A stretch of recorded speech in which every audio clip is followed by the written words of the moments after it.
A juíza Ludmila diz que a quebra de sigilo da esposa de Alexandre de Moraes está na pauta. Cedo ou tarde, ele vai cair. Então, o pedido de convocação da esposa de um ministro do STF entra exatamente nessa zona sensível. É a fronteira em que o interesse público exige apuração. Há quem defenda que isso é um instrumento legítimo e eficaz para desvendar a irregularidade. O senador Alessandro Vieira, ele está querendo quebrar o sigilo da dona Vivi, né? Ele é o relator da CPI do crime organizado. Ele quer a convocação da esposa do ministro Alexandre de Moraes. Vamos ver aqui. Alessandro Vieira pede quebra de sigilos da mulher de Moraes. Relator da CPI vê fundadas suspeitas de que o contrato entre Vivi Barsi e o Banco Master seja fruto de lavagem de dinheiro. Bom, o Alessandro Vieira, ele está fazendo um movimento que mexe, né, com os alicerces do poder. É um movimento que vai testar mais uma vez os limites entre a transparência, a investigação e a já conhecida blindagem institucional que todo mundo sabe que cerca o STF.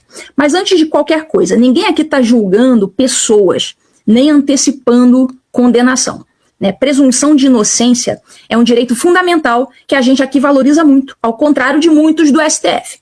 Mas exatamente porque a gente leva isso muito a sério, é que a gente precisa falar do outro pilar indispensável, que é a transparência. Sem luz, pessoal, sem luz, não há controle. Sem controle, não há república. Então vamos lá, vamos aos fatos e ao contexto.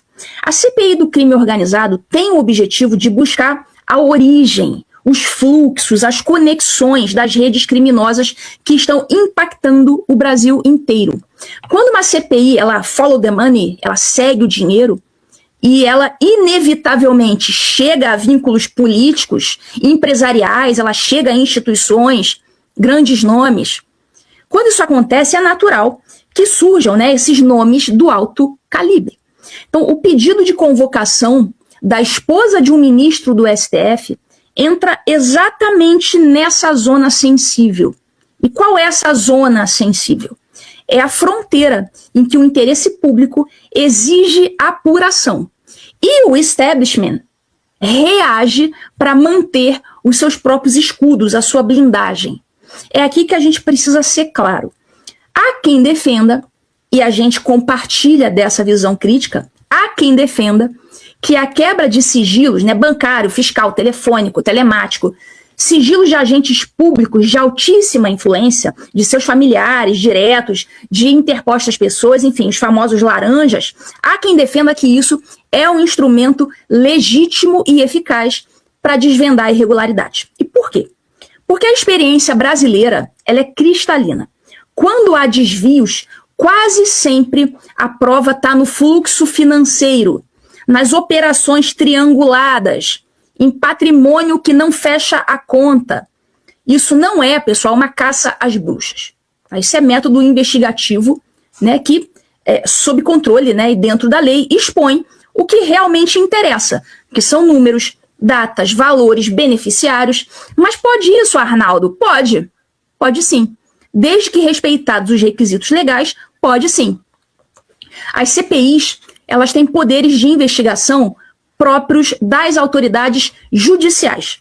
E a jurisprudência reconhece que elas, sim, podem determinar quebra de sigilo se houver a pertinência temática, ou seja, se for de acordo com aquele assunto que ela está investigando. Tem que ter também fundamentação. Tem que ter uma deliberação colegiada, ou seja, não pode ser uma decisão de uma única pessoa. Não é uma farra. Isso é uma ferramenta. E é uma ferramenta excepcional para situações excepcionais, justamente como as que envolvem organizações criminosas e eventuais conexões com o topo do poder. Então não é contra A ou contra B, não é uma caçazinha às bruxas, não é uma vingancinha. É o interesse público que está em jogo. Então, dito isso, tem um ponto que está incomodando, tá? Que não dá para dourar a pílula. Quando o foco se aproxima do STF e dos entornos ali do STF, quase sempre vai entrar em cena uma barreira institucional pronta, veloz, implacável para barrar aquilo ali.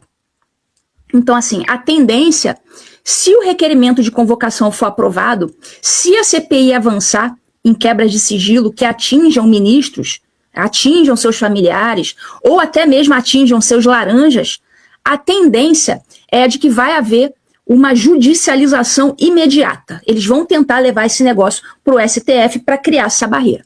Então, qual que é a expectativa realista desse caso? Na minha opinião, tá, vai rolar uma liminar para travar tudo. É possível? Sim. É provável? A história recente sugere que sim. É muito provável. E o que que isso comunica à sociedade? Para muita gente, a mensagem ela é assim, inequívoca. Quando você chega perto do STF, a porteira se fecha. O cidadão comum, ele vai olhar para isso e vai pensar assim, pô, quem não deve não teme. Por que tanta pressa em interditar a investigação? Bom, vamos fazer as perguntas que um país adulto precisa encarar. Pergunta número 1. Se a CPI está seguindo o dinheiro em uma investigação com pertinência clara, qual o problema em você convocar uma pessoa que pode esclarecer os fatos, inclusive familiares de autoridades, desde que isso seja estritamente necessário e fundamentado, o que é o caso da dona Vivi? Por que que o padrão tem sido aceitar uma devassa impiedosa no cidadão comum, devassa total, inclusive não só sobre o cidadão comum, mas político de baixo clero, médio escalão, empresários, servidores, mas na hora que o investigado é uma pessoa das altas rodas do judiciário, ergue-se imediatamente uma muralha em volta dele, ninguém pega. Mas se é um cidadão comum ou um político que não tem muita visibilidade, ou até mesmo político de visibilidade, mas que seja da direita, aí pode devassar a vida do cara. Veja o que fizeram com Marcos Duval. Mas aí se aproxima de alguém do STF, aí se ergue a muralha. Ninguém pega. Então vê que existe um duplo padrão aí.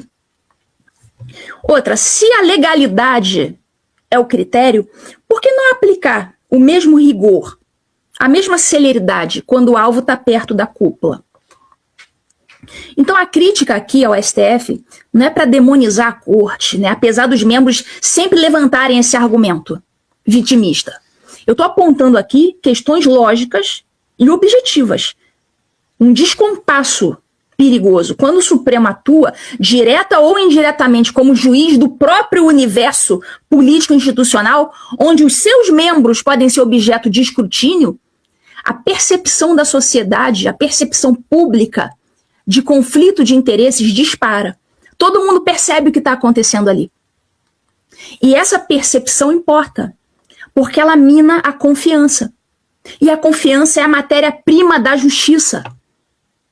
Se a corte aparece de novo para cerrar a fileira, para blindar os seus próprios membros, o recado que chega nas ruas é simples. Existe um Brasil da lei e um Brasil acima da lei.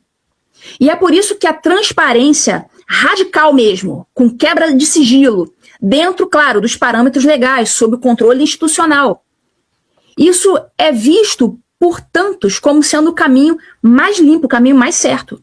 É esse o caminho, é o caminho da transparência radical. Ela não condena ninguém, ela esclarece, certo? E se ao final nada houver, ótimo.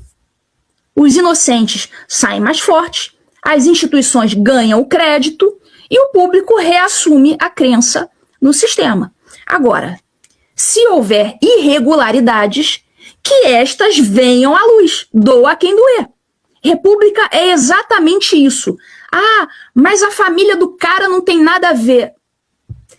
Tem. Tem sim, se houver indícios concretos de que a família foi utilizada como uma rota de ativos, como escudo patrimonial, como peça operacional do crime.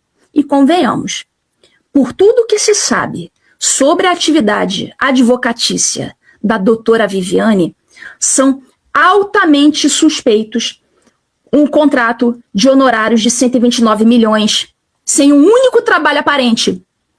O acúmulo patrimonial, as ações combinadas do seu marido, tudo é muito suspeito.